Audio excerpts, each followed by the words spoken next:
over 35,000 passenger vehicles that we collected speed data for, and 260 locations. So let me explain a little bit about what those, what we did with the speeds. So basically, at each work zone or site, we collected speeds at multiple locations. We always tried to do a base upstream. That wasn't always possible at the initial pilot sites because of some congruent work zones or immediate work zones upstream. But we were able to get it for all the other sites, the later pilot studies and then the regular pilot studies, regular studies of the work zone speed zones. At each site within a work zone, so we had a base one upstream, and then we would look at several locations within the work zone. And I'm going to show you a graphic that kind of explains that here in a minute. But at different points throughout, however long that work zone is, we would set up and we would try to get speeds. A minimum of 125 free flow vehicles. We got both directions if that was applicable. Sometimes the work zone was only on one side of the road, so that's the side of the road we were on. Non-peak conditions, favorable weather, which means we basically had no rain, snow. And we did day, night, or both if applicable. Okay, so some work zones were only active or up during the day. Others were only active or up at night. Others had both. So we would collect data as needed. We did moderate law enforcement presence because we all know that affects speeds. So if they were in the area, we would definitely document that. And we pulled that data and did have some law enforcement findings. And then we documented the site characteristics with videos, standard forms, and photos so that we could go back and have documentation of exactly what was going on while we were collecting speeds. So let me give you an example here, and it's a very simple work zone. But basically, again, we tried to collect data upstream to give us a base condition. We would collect data near the first work zone speed limit reduced speed limit sign, say at the beginning of the lane closure, within the lane closure, near work activity, at the next signs, especially when we started getting into the digital speed limit signs, which I'll talk about later for the variable work zones. So there was multiple locations within a site that we collected data. So that's how we got at those 260 locations, because one work zone became upwards of like 10 or 15 sites, depending on how much data we collected within the work zone. So our primary measures of effectiveness were these. Basically, we wanted to look at the 85th percentile. We wanted to see how traffic was actually flowing in these areas. Obviously, to do some statistical analysis, we needed to look at mean speed. We are also interested in the variance, because while we'd like to drop the speeds, we want to make sure that they don't get more variance in them or vary more, because if we have more variability, that actually has been tied to increase in crashes. So we want to try to minimize that increase in variance while we're dropping the speed. So what we basically want is everybody out there to drop their speeds more uniformly instead of having some people drop and some people not drop. We also looked at the percent exceeding the speed limit. I'm not going to talk about that here today because it's tied real close with the mean speed and 85th percentile speed, but it is in the report that will be given to ODOT. Basically, our key for any of these was the change. So we wanted to take what was happening upstream in normal conditions before we introduced a work zone, and we wanted to see what the difference was at those different points that I tried to explain in the slide before. And then we did statistical analysis on those.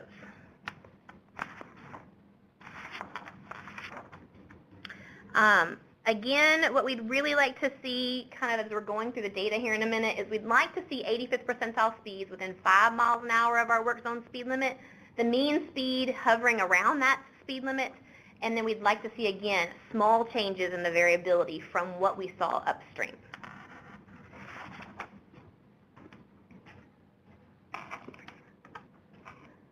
So just a kind of a graphic to explain that change in the MOEs that we're talking about, or measures of effectiveness. So if we have data upstream, we're going to take that data that was, say, at the first work zone speed limit sign, and we're going to find a difference between those. And you're going to see that listed as change in some of the tables that I'm going to show you later.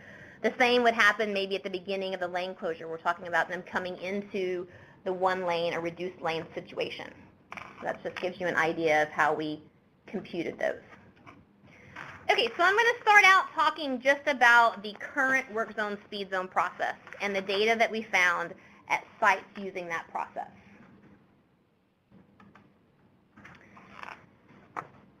Okay, so we collected data at these kind of sites, basically again upstream of the work zone like we discussed, at the first work zone reduced speed limit sign. There's a couple of variations in that I'm going to discuss in the data. And then 3 main work zone conditions. I know I mentioned 5 earlier that could have reduced speed limits. These were the sites that we agreed upon with ODOT, and so we covered 3 of those 5. We're talking about lane shifts. So that's, in all the situations we looked at, we were moving traffic by 1 full lane width. We also looked at lane closures. This included right and left lane closures, but they were all on facilities with 2 lanes down to 1 lane. And then we also looked at median crossover situations where you're taking all or part of the traffic across to the other direction so that you can do some work in the original direction.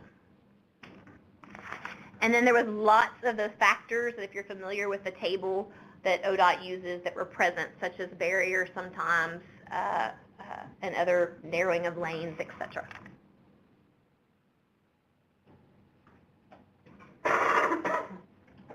All right, so the first data that we're going to talk about is what was happening upstream. We have to have that base condition. Everything is by speed limit. We did break out the sites to the original posted speed limit because that makes a difference in how fast the individuals are going to begin with and how they adjust their speeds as they go through the work zone. Here is a snapshot of that data over all of the sites.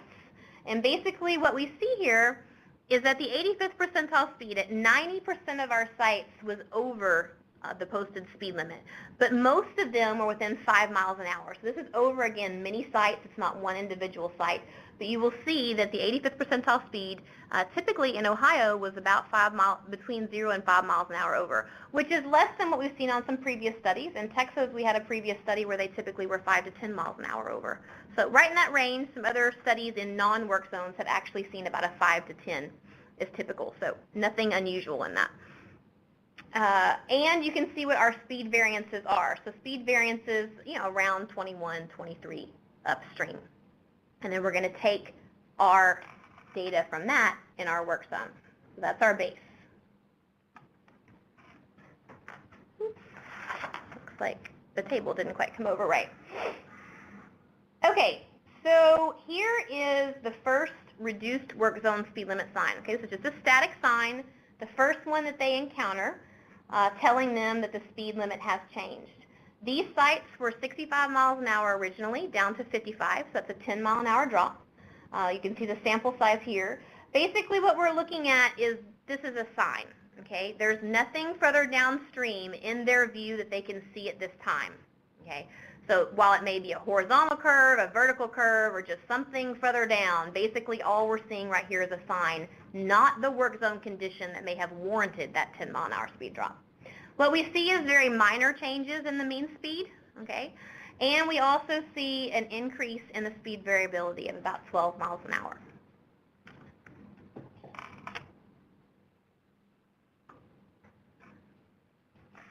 All right, so when we actually put something in view along with that work zone speed limit sign, so when I say I need you to drop your speed by 10 miles an hour and you can see the arrow panel and the start of a lane closure or a lane shift, there's rows for that as well, you can see that we had larger decreases in the 85th percentile and mean speeds. And we can also see the difference in the speed variability. So basically at 2 of the 3 conditions, we did not see a statistical difference in that change in variability, which means we're basically staying the same as we were upstream, which is what we're wanting. And we're getting speed drops. Okay? And the last row, you do see that we did have a statistically significant change in speed variability, but it was still less than the top row, which was 11.6. We're comparing that 4.6 there with the star and the 11.6. So even though it's still different, we're getting less of an increase in the speed variability than we were when we didn't have anything in the view. So basically what this shows and what has been found in previous research is that people will react when they see a need to react. So this has to do a lot with how we place our work zone speed limit signs. We can't always put them in view, and we have some recommendations for that later. But if you can, and if it's available depending on the curvature of the roadway and the design of the roadway, you should be putting your work zone speed limit signs within view of that condition so that people have a reason to slow down and will, as we see here, voluntarily, this is without law enforcement, will voluntarily begin to reduce their speeds as they enter into that condition.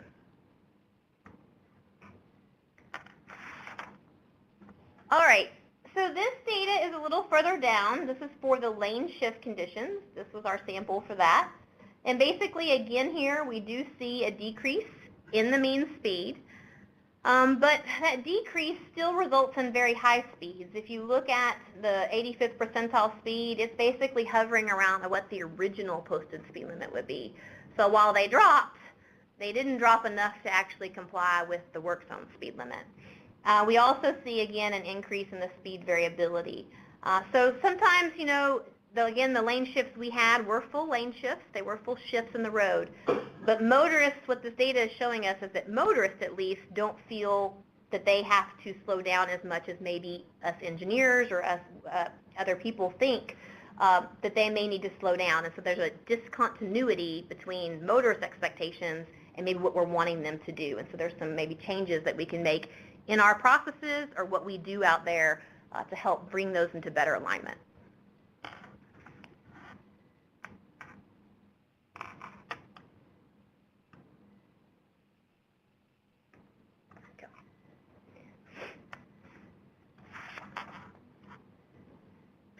All right, so there's several pieces of data up here. These have to do within the lane closures. There was 2 different speed limit conditions. Both were 10-mile-an-hour drops, but we did have different initial original speed limits on the roadway.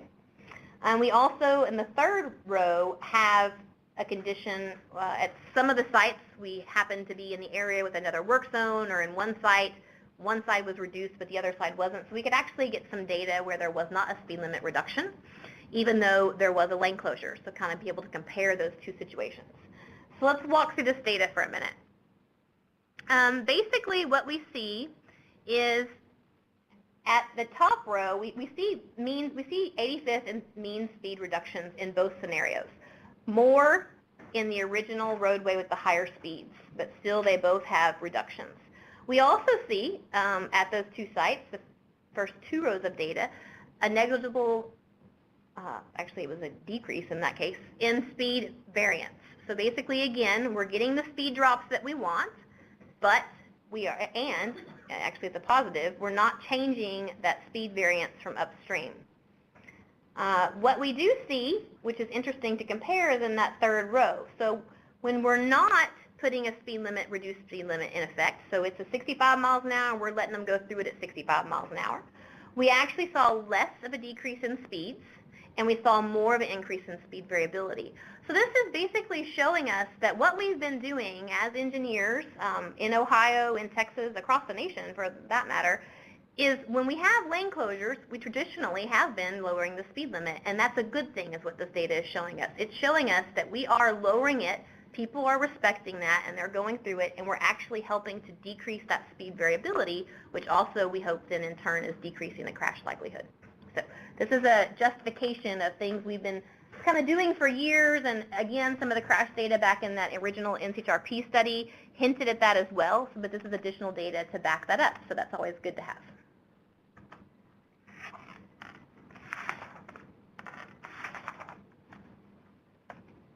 All right, we also, again, as I said earlier, had some data dealing with median crossovers.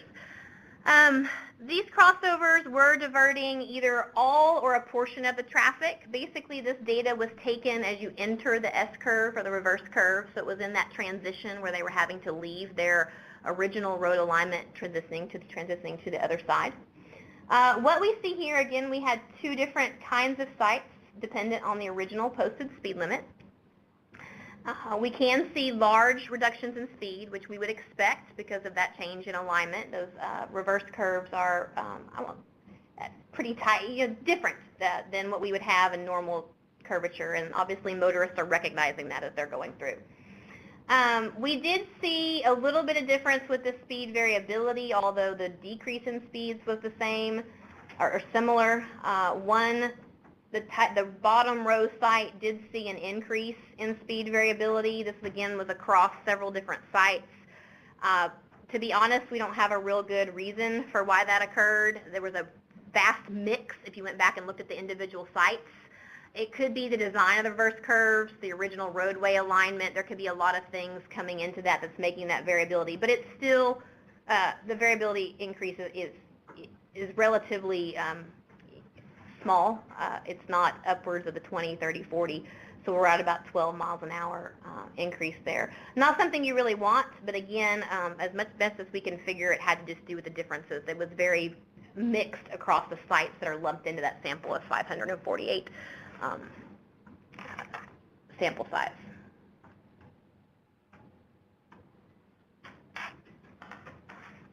All right, so I know that was kind of a brief overview of the findings we found, again, with the current process. I also want to go over the data we found with the pilot variable work zone speed zone process, and then we'll pull all those together into some final recommendations that utilize all of the data.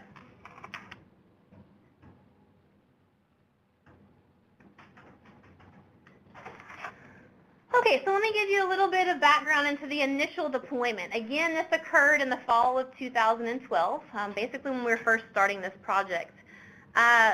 Digital speed limit signs that you can see here on the screen were used to implement the variable work zone speed zones.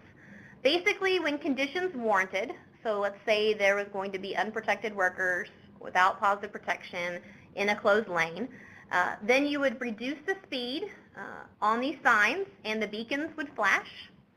And then when there was not those workers present, that speed limit would go back to the original posted speed limit and the beacons would not flash. A couple of things to point out about these signs that we ran into just with that initial deployment and kind of getting them out on the roadways. Some of the designs of the signs varied from what ODOT was really expecting when they kind of asked the vendors and the contractors to get the signs. It was that all of them were supposed to have a work zone plaque as seen in the top sign. That other one was incorrect. There was also a variety in the beacon placement, as you can see between the two pictures, and amber numerals were used.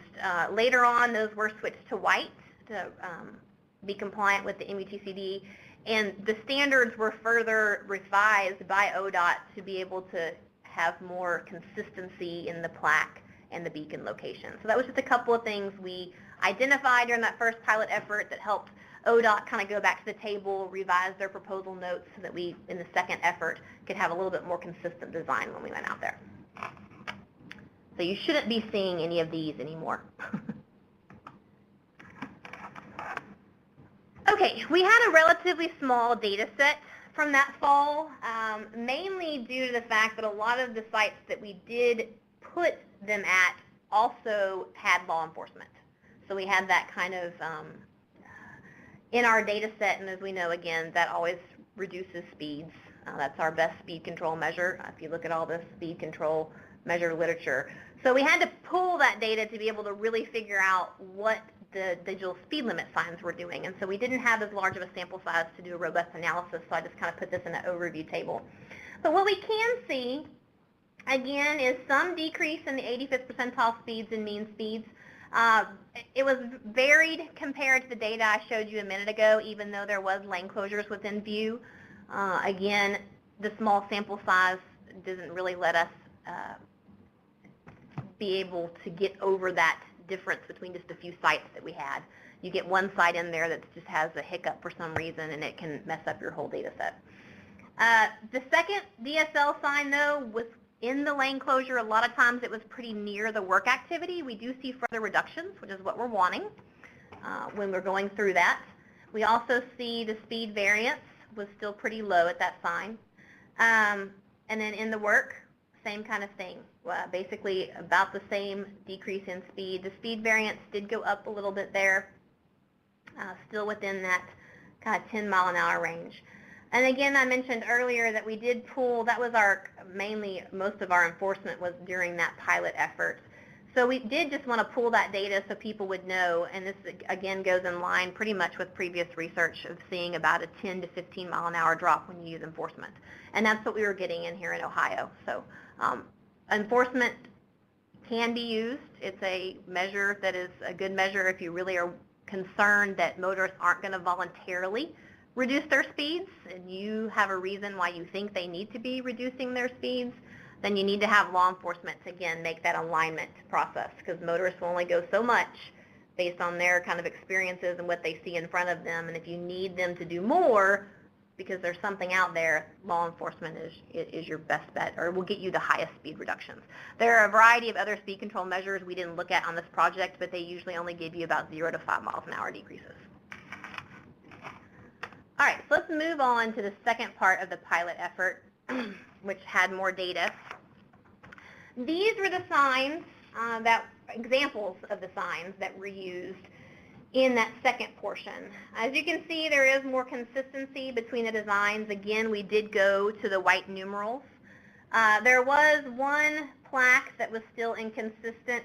The one on the left said work site instead of work zone. And there was still some misunderstanding, I believe, about the beacon placement. So really and truly, ODOT intended the beacon to be like the top 2 pictures, the first and third, I guess, which is 12 inches above the supplemental plaque, but it was misinterpreted by a few to mean it had to be 12 inches above the black on white sign, or the regulatory sign. That again later on was fixed and clarified in the proposal notes, but just a couple of things that we still saw out there, but not near as much inconsistency as the first time we did the pilots. We did confirm that all the digital numerals were white this time. They were legible for each lane. We also looked for potential halo effects at night and didn't see any of those because of the brightness of the white lights. And the beacons that were activated, and we could see those from multiple lanes, we would drive by and make sure that they were visible from all lanes. So those are a couple other things we checked in the field.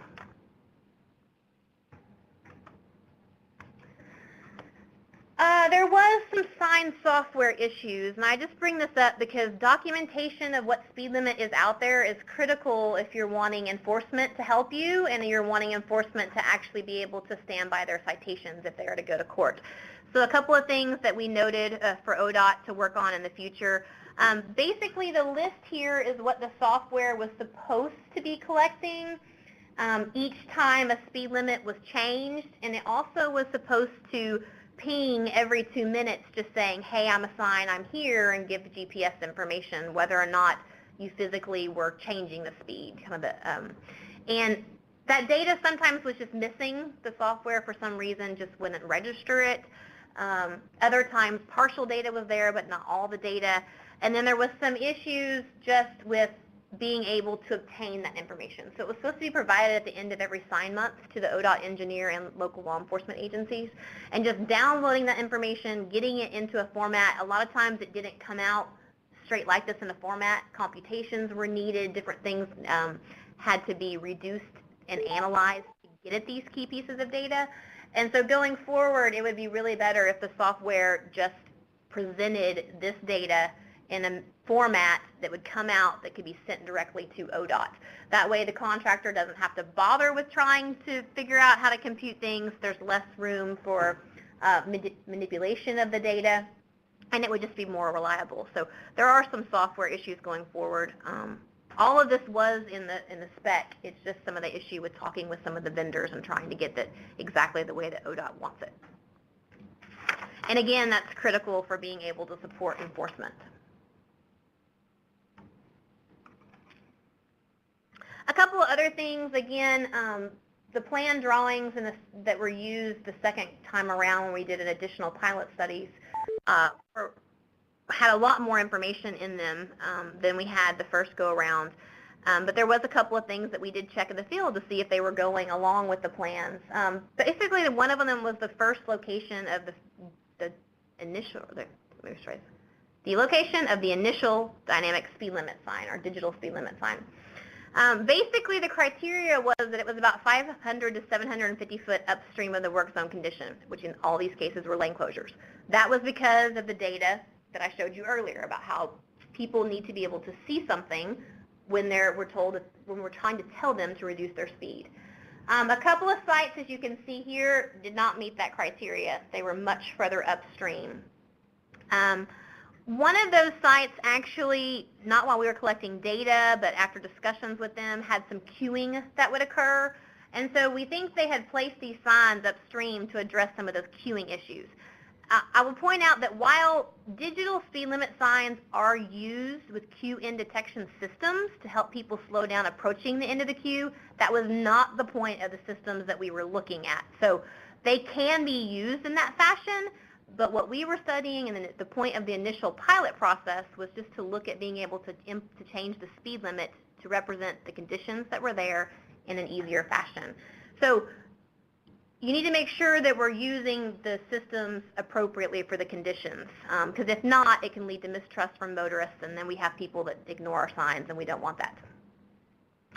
All right, so there was also 2 sites where actually the digital or speed limit signs were inside the merging taper. Okay, that's too late. Okay, as we showed earlier, we actually have data that supports the use of a 10-mile-an-hour speed limit reduction at lane closures. Okay, so what we need is we need to be preparing them to enter that lane closure. The speed limit reduction inside the merging taper or downstream is a little too late. So it's that approach 2 is where you can and still do need that 10-mile-an-hour drop. So we just need to make sure that in the future that they're placed correctly according to the specs, which I do feel were adequate, which was the 500 to 750 foot upstream of the lane, beginning of the lane closure. There was also some wording in the plan notes about the location of the digital signs. Okay, so there was not dual signing of the digital signs. When we had the digital signs, it was just on one or the other side of the roadway, mainly due to cost of the devices. They were supposed to be on the opposite side of work if the roadway alignment allowed it. Okay, if the terrain, or no shoulder, etc., did not allow it, then it could go on the side with the work. But throughout the area, the signs were all supposed to be on the same side. Okay, so let's give an example. If we had a right lane closure, or let's just do a left lane closure because it's easier. We'd put the signs on the right, okay? Most likely they could fit on the right because you're going to have the widest shoulder and placement there, area to put them. But if you, for some reason, had to put them on the left, they were supposed to all be on the left. So all on the right or on the left. Pardon me. That didn't work at some locations. We actually had some locations where they varied. You'd have a digital sign on the right, then you have one on the left, then you'd have one on the right, and then you have one on the right, and you have one on the left. So just some consistency there. We just wanted to make sure that ODOT was aware that that occurred in the field to just check that language going forward. We also did notice that in situations like a right lane closure where you had to put the signs on the right, sometimes they do get blocked by work vehicles because you're in that area, you're working, and if you pull a big vehicle up, your digital sign may be blocked. So just something to think about going forward about the placement of those signs in the vicinity, especially where you're going to have large work trucks or vehicles.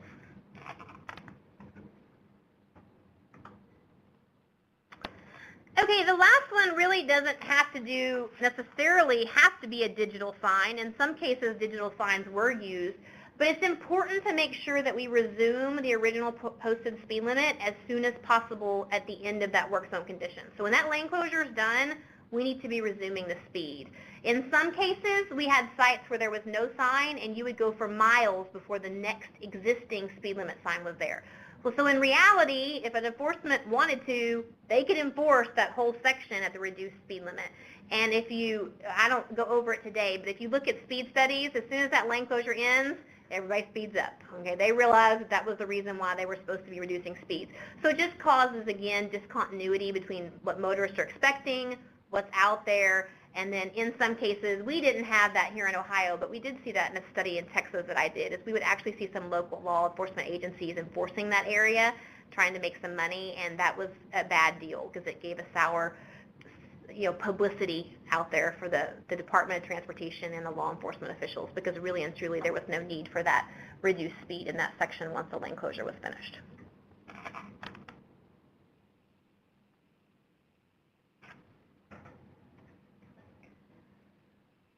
All right, so we're going to step through some similar results as we did a while ago with the pilot work zone variable speed limit results and sites. Okay, again, this is all from that second data collection effort, which was in the fall of 2013. We did have much more varied sites. So you can see here our original posted speed limit roadways ranged from 55 to 70. All of them, again, were 10-mile-an-hour drops except for one site, and that was because also during the project, the legislatures here in Ohio decided to increase your speed limit. So on one project, they increased the speed limit to 70, but the work zone speed limit was still 55. So we actually did have one site with a 15-mile-an-hour drop, but all the rest of them were still 10. But you can see, again, we were able to collect some data across a variety of speed limits.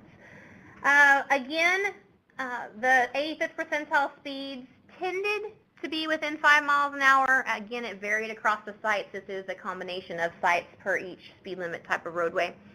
And the mean speed tended to hover around the exact speed limit.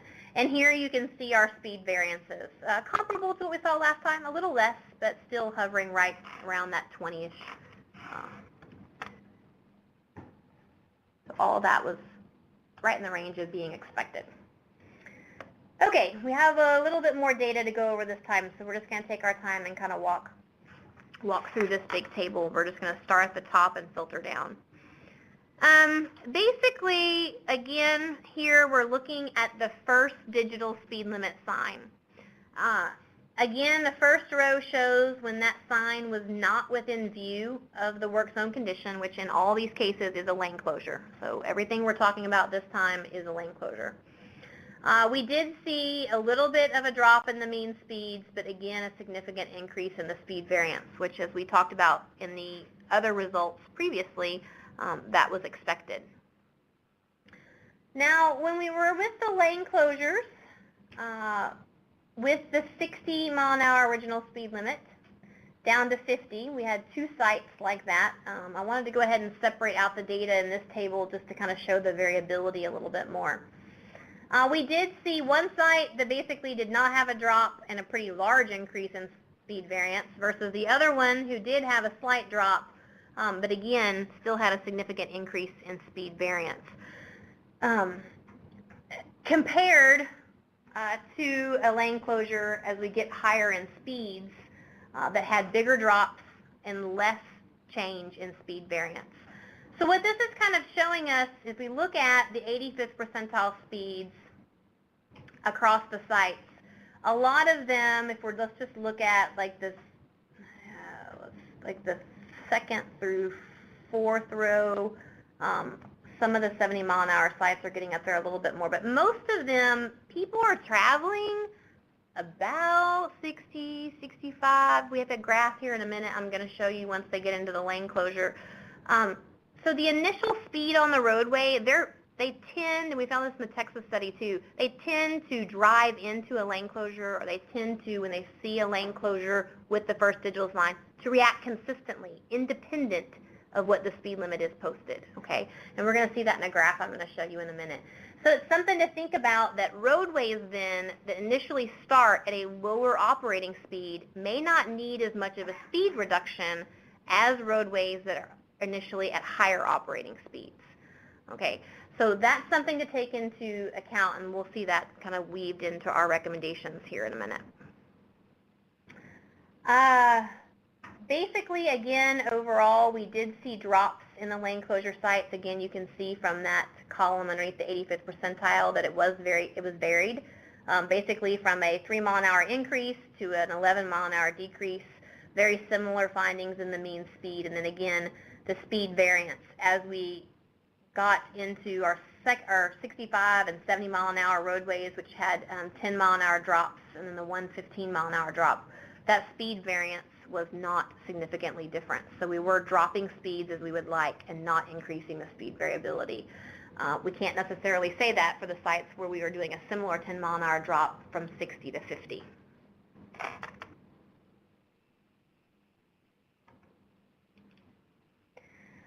So this is a graph of some additional information as we kind of travel through those work zones. Basically, sign 1 is here on the left. As we go into sign 2, 3, and 4, these were typically more near the work activity. You were inside the lane closure at this point. Okay, all of sign 1s that are shown here were upstream. This is not the ones that were far upstream or the 2 that were in the merging paper. I pulled those out. So what we're seeing here again is if you look, and of course there's always anomalies in any data. If you work in work zones long enough, that's expected. Work zones are each their individual characteristics and their own little people.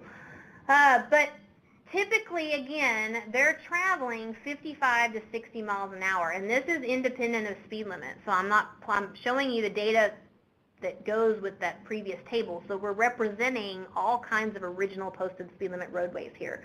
And again, this is pretty consistent with findings that we found several years ago in Texas, which is the people travel through a single lane closure at between 55 and 60 miles an hour, no matter what the speed limit is on the roadway.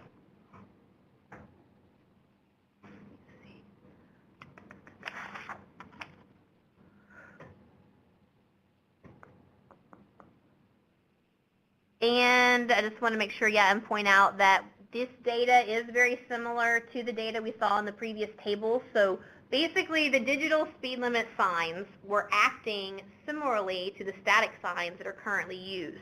The difference is the digital speed limit signs allow you to more easily change the speed to represent the conditions. So there's a couple of things the digital speed limit signs give you.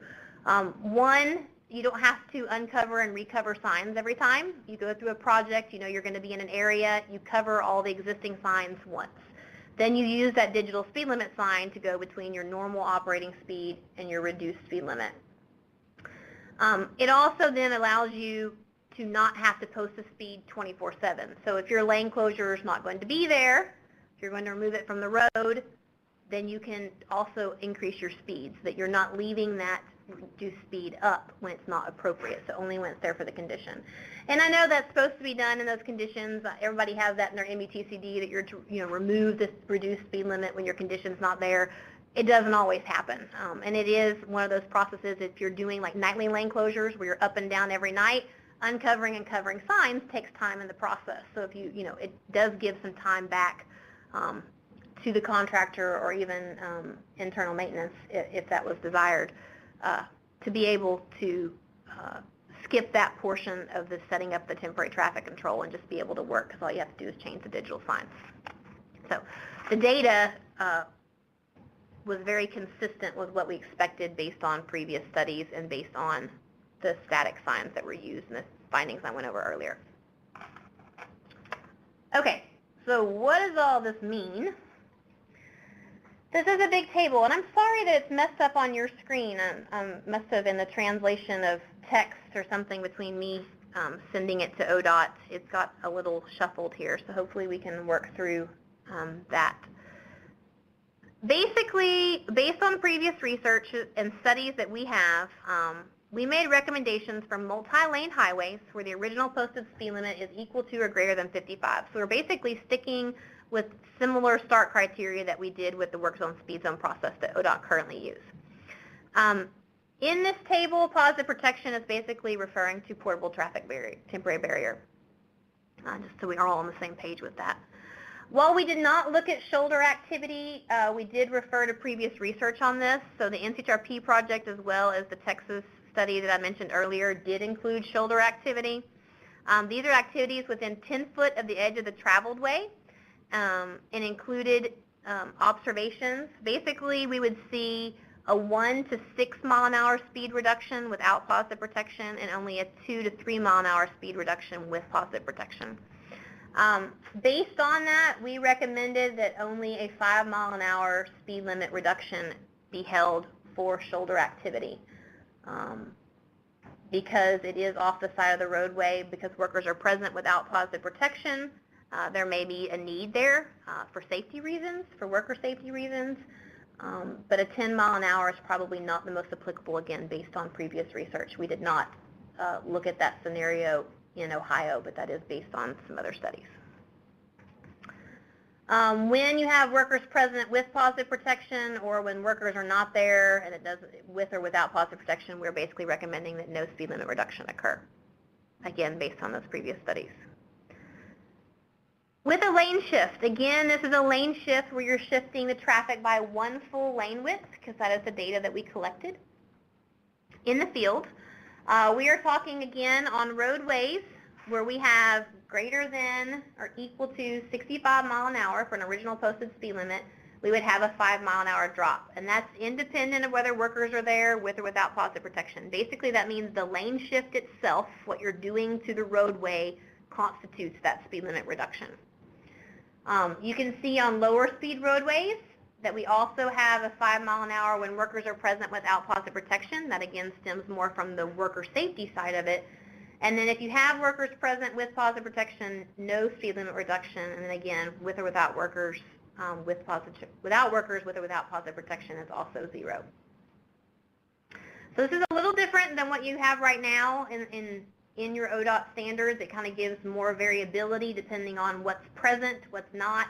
Again, based on the original posted speed limit of the roadway, which goes back to some of my findings, or our findings, dealing with the change in the speed, how people react on different roadways. So when you have higher initial operating speeds because your original posted speed limit is higher, people are reducing their speed more than when you have a lower operating speed on those facilities where the speed limit was already lower to begin with.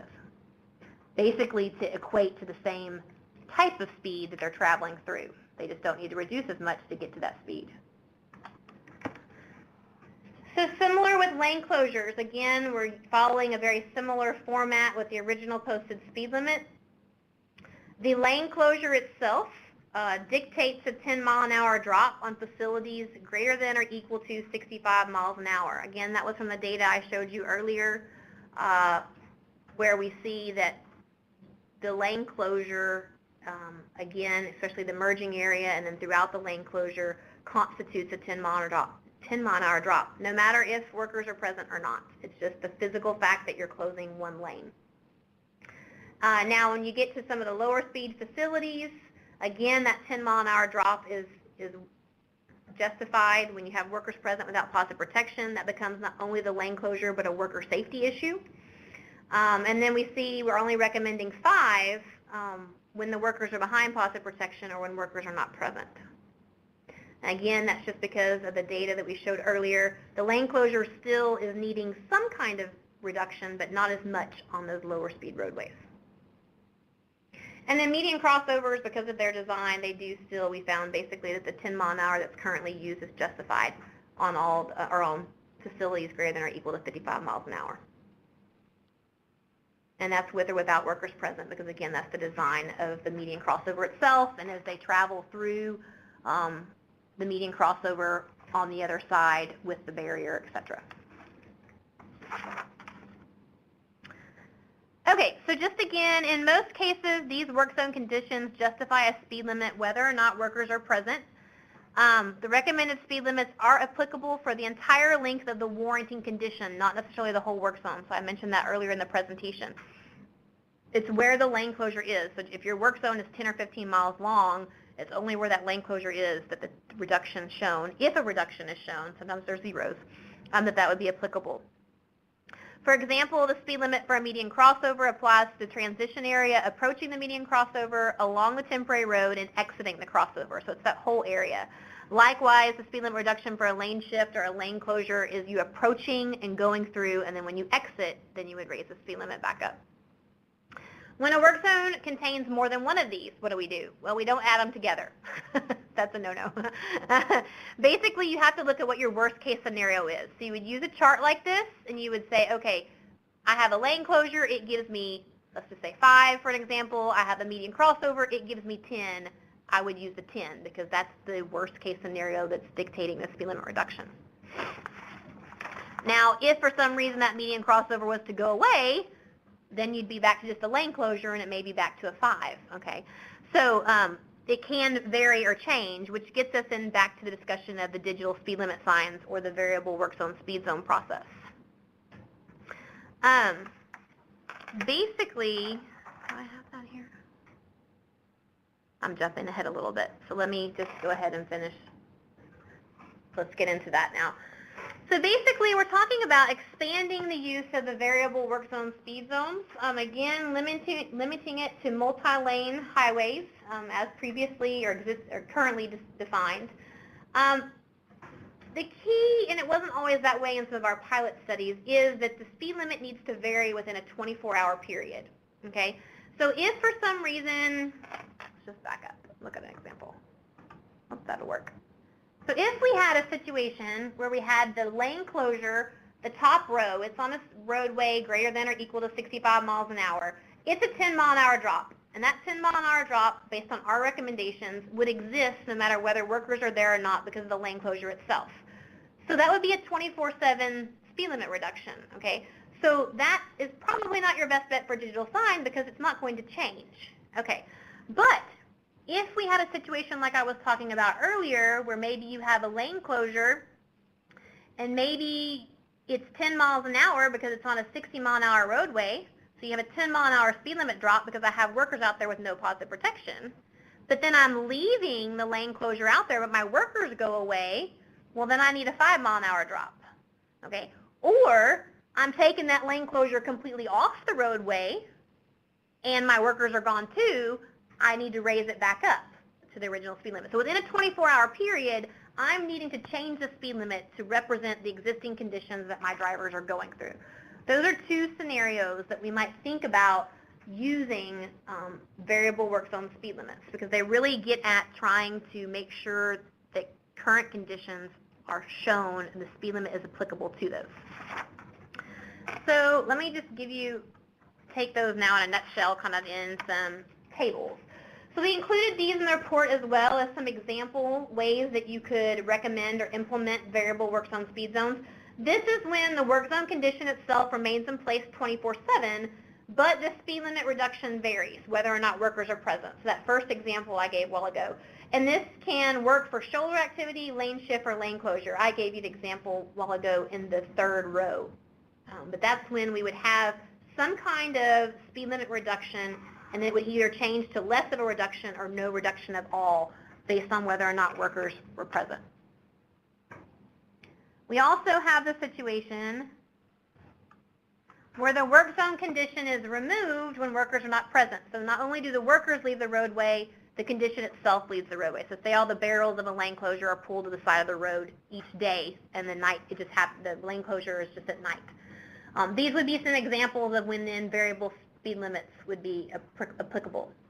Again, because you are needing a speed limit reduction when that work is there, but not necessarily when it's gone.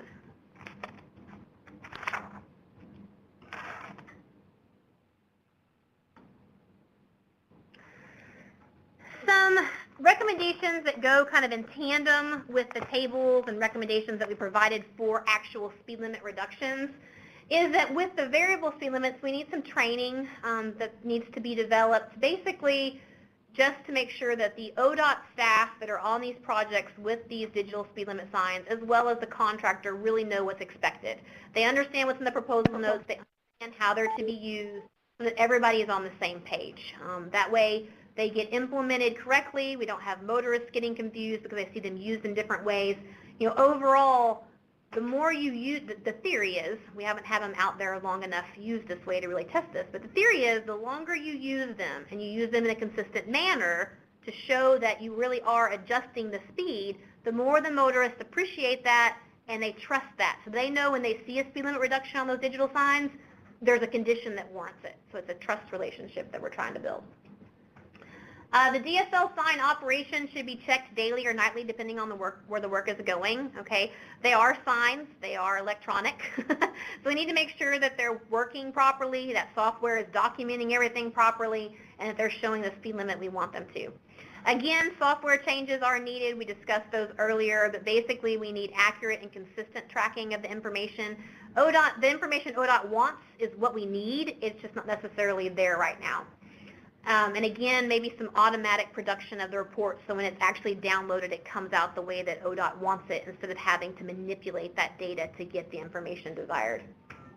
The DSL spacing and everything that we did was a mile, and based on the consistency of keeping the speed limits the speeds about where we wanted them, as we saw in that graph, that 1 mile spacing seemed adequate to do that. Again, I've said this a couple of times, but make sure that if we can, to locate that first work zone speed limit, whether it's a digital or not, within view of the work zone condition that warranted it. If you can't, okay, we all know there's things out there that happen that you can't because of the design of the roadway, that's where you might consider using law enforcement, especially if you're thinking there's something different about the upcoming lane closure, it's around a sharp horizontal curve, and you need people to realize it's right there. That's where you might use law enforcement then, because you need people, voluntarily people are not going to reduce their speed. So if you need them to, you've got to match up a speed control measure that gets them to do that. Again, we need to install proper signs restoring the original posted speed limit at the end of our reduced speed limit section, again, to build that trust so that the conditions, again, mimic what the speed limit sign is warranting. And then based on some of the data we saw on the roadways with lower original posted speed limits, voluntarily motorists were not dropping that 10 mile an hour. We talked about that on that 60 and 55, 45 mile an hour speed limits in the work zone.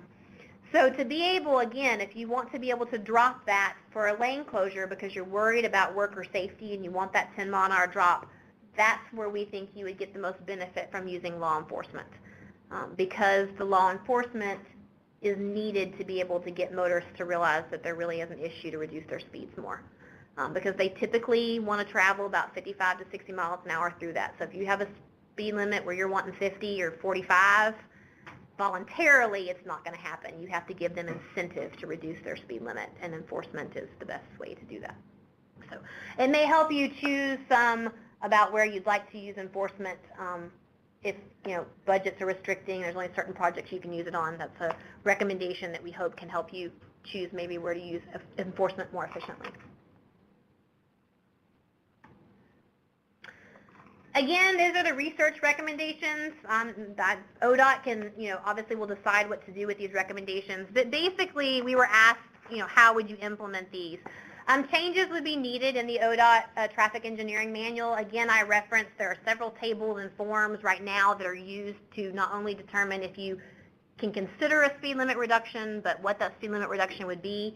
It would be our recommendation that those forms be combined into one. The decision matrix is on the same form that you're basically submitting with the criteria that we put forward, like our workers present is positive protection there, what's your work zone condition. So some similar tables that we put forward. Additional factors as appropriate. There's always crash history that comes up, or there's unexpected conditions, like you may have a need because of egress and ingress, which we didn't cover in any of our sites. So there's some other factors that are in the existing conditions that ODOT may want to continue to bring over to the table that we didn't look at in this data that are applicable to having reduced speeds. And then include some questions that would start trying to identify projects that would be of those two types that I described. The kind that would, when workers leave, there would need to be a change in that speed limit that was posted, or when the whole situation or the whole work zone condition is pulled on over a 24/7 period. Then that would be some questions to lead up, so that some people might say, oh, that might be applicable. Variable speed limits might be something that would help me better implement work zone speeds. And then, of course, continuing to use the proposal notes. Some provisions may be changed in there. I know been working with Emily already as we've seen some discontinuities and stuff in the field, and they're continually revising those just to address the conditions or the situations that we mentioned here. But basically, that's what we see going forward, taking these recommendations, building further upon what ODOT uses now. What ODOT uses was kind of a bigger picture. It didn't have as many details, and we're kind of just more providing some more details on specific factors to help with implementation. That's me. That's my number. That's my email. Feel free to contact me if you have any questions about this. We are supplying ODOT with executive summaries and a final report, so that will be available through them if you'd like to see the detailed information. I'm not sure who they contact about that, but Okay, at this time we're going to open up to questions. We do have one question already that came in through the webinar. You get the screen shrunk down so that you can see it. This question came in when you were describing the very first data set from the Iowa DOT concerning where the samples were taken from. Okay, I'm going to read this out loud. Are all of samples taken from a free flow situation like a normal speed study is done? Or are there headways between the vehicles that would distort the data? So everything was free flow. We basically used LiDAR guns to target vehicles that were in a free flow state. So you basically, just like you would do a normal study outside of a work zone, that's what we used. those criteria. We did that upstream and then at the multiple locations. So nothing was in queue. You know, we didn't do any situations where it was non-free flow.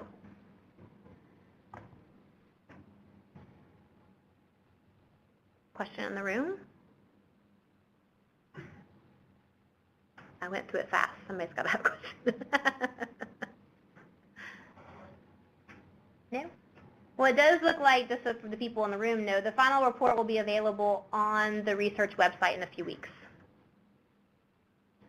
And again, if you have questions once that report's out, you have my contact information. Yes, sir. Sometime I see in the work zone they put the radar wherever they put the posted speed, and then also radar will tell what's the speed of the vehicles. That helps a whole lot, at least traveling public understand how fast they are doing and how fast they should be. I think that need to be put more often. So, yeah, that's a little bit different than here. So it is a similar type of, it's a digital sign that displays the speed back. So the question was, or the statement was talking about the use of speed feedback trailers. That's typically what we call those, where they would display a speed of a car as they travel as a speed control measure. Those that we've seen in work zones, per se, is about a 5 mile an hour drop. Sometimes you get upwards of 6 or 7. It's probably the next best thing to enforcement that we've seen used out there. If you're doing digital speed limit signs, though, I would not recommend that you mix the two, because people get confused on what they're seeing then. They don't know which one's a speed limit sign and which one's a speed feedback trailer. So while they are used as a speed control measure and they can be used successfully in normal work zones, I would not recommend that they be used at the same site that you're using the digital signs to post the speed limit, just because they can get confused. But they are, other than enforcement, they are the next probably best speed control method that we have available. There's a variety of other ones, rumble strips and other things, and most of those only see about 2 to 3 mile an hour drop.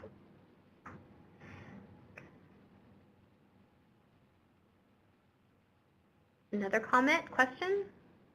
So you are saying mostly they need to reduce the speed either 5 miles or 10 miles. What happens whenever they narrow down the lanes and have the barriers on both the sides and too much heavy traffic is going on?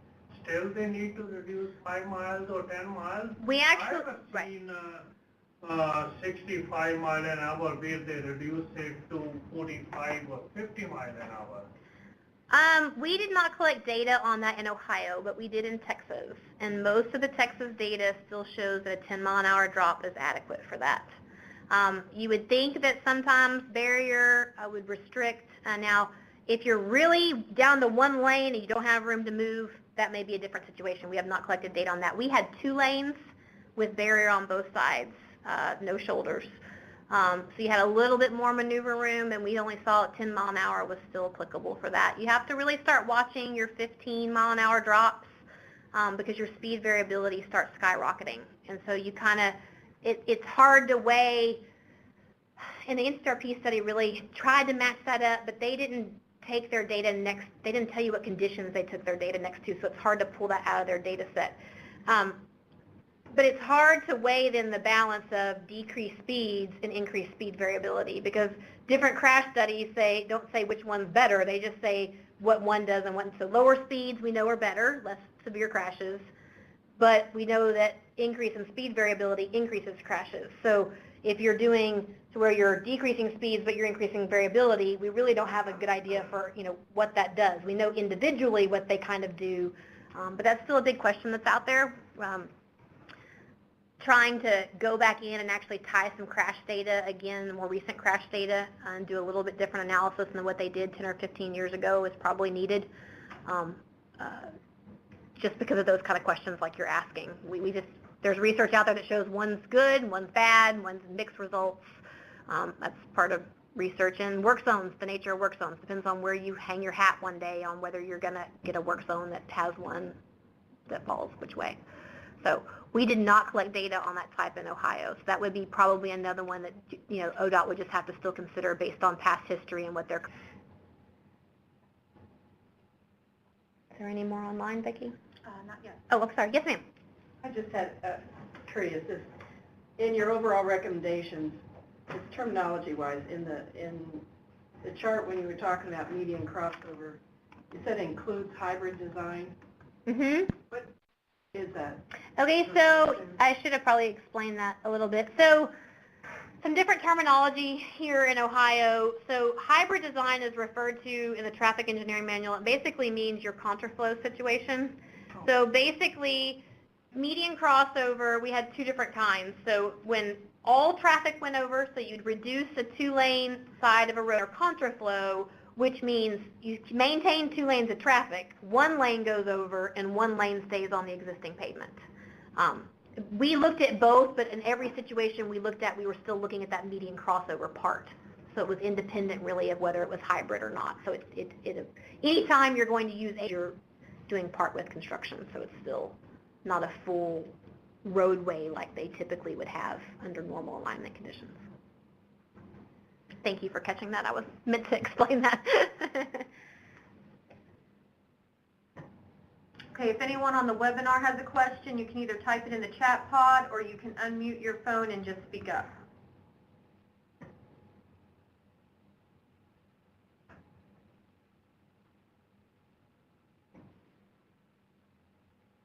Anyone else here?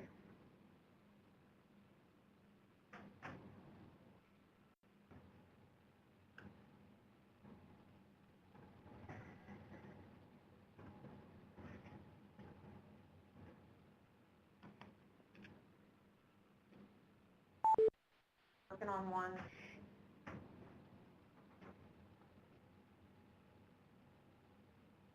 Okay, we have someone on the webinar who's typing one right now. I will take this time to remind everybody that the final report, a recording of this presentation, and a PDF version of the PowerPoint will be made available on the ODOT Research website. The link to that website is noted in the chat pod for those of you on the webinar.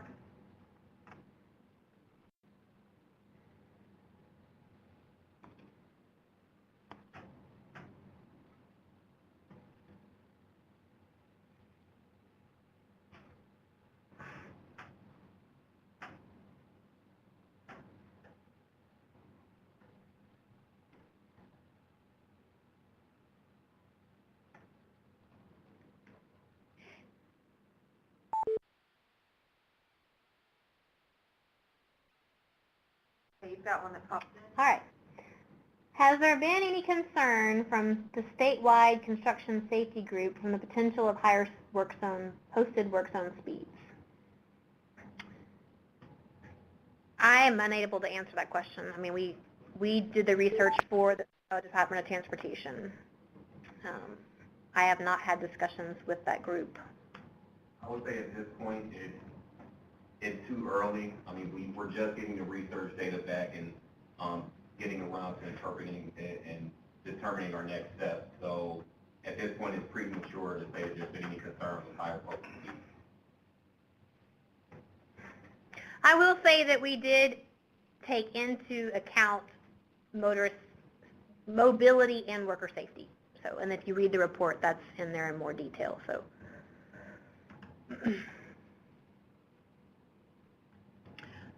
Okay, with that, we'd like to thank everyone for their participation. If you have additional questions that you would like Melissa to answer for you, you can feel free to email those to us at research@dot.state.oh.us.